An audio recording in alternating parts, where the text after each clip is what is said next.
আলাইকুম। সবাই কেমন আছেন? আশা করি সবাই ভালো আছেন। আমি আলহামদুলিল্লাহ ভালো আছি। এই তো আজকে আবারও আপনাদের সাথে একটা রেসিপি শেয়ার করতে চলে এলাম। আজকে বানাবো সুজির কেক। আপনারা অনেক ইজিলি এই কেকটা বানিয়ে নিতে পারবেন। যারা ডিম খান না তাদের জন্য তারা ভালো অপশন। এটাতে একদমই ডিম লাগবে না। ডিম ছাড়া অনেক ইজি একটা কেক। আর সুজির কেক খেতে ভারী মজা। আমি তো সব পরিমাণ মতো নিচ্ছি।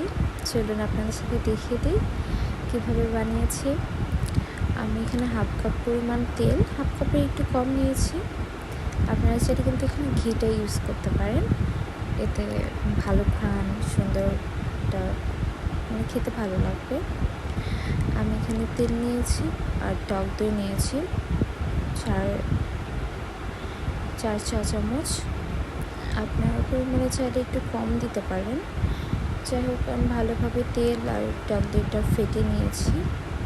বেশ ভালোভাবেই নেড়ে চেড়ে নিয়েছি যেন কোথাও কোনো দানা দানা না হয়ে থাকে, একদম মিহি হয়ে যায়।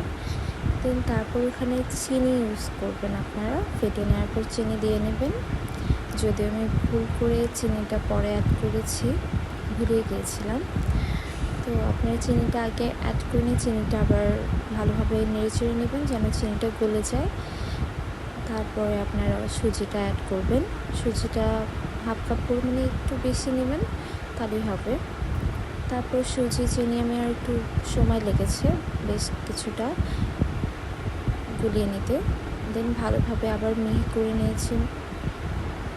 আর এসবে অনেক নাড়তে হয়।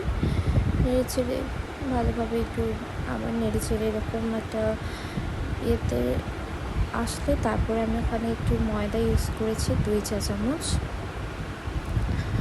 ময়দাটা আপনারা চাইলে স্কিপ করতে পারেন, বাট এতে প্রবলেম নেই। তার আগে আমি সুজিটা 10-15 মিনিটের জন্য একটু রেস্টে রেখেছিলাম। দেন তারপর আমি ওখানে ময়দা ইউজ করেছি। তারপর বেকিং পাউডার, বেকিং সোডা একটু জাস্ট ইউজ করব। তারপর একটু ভ্যানিলা এসেন্স আপনারা চাইলে দিতে পারেন। যেহেতু আমি ডিম নাই, তো আমি এটা স্কিপ করেছি। দেন আমরা ভালোভাবে নেড়ে চেড়ে আমি এখানে হাফ কাপ পরিমাণ দুধ দিয়েছি। দুধ দেওয়ার পর আবার ভালোভাবে পেস্ট খানিকক্ষণ ফেটে নিতে হবে। দেন আর এই তো আমি এয়ার ফ্রায়ারে দেবো। আমি এয়ার ফ্রায়ারে 170 দিয়েছি, দেন 180 দিয়েছি। আপনারা চাইলে 45 মিনিট দেবেন।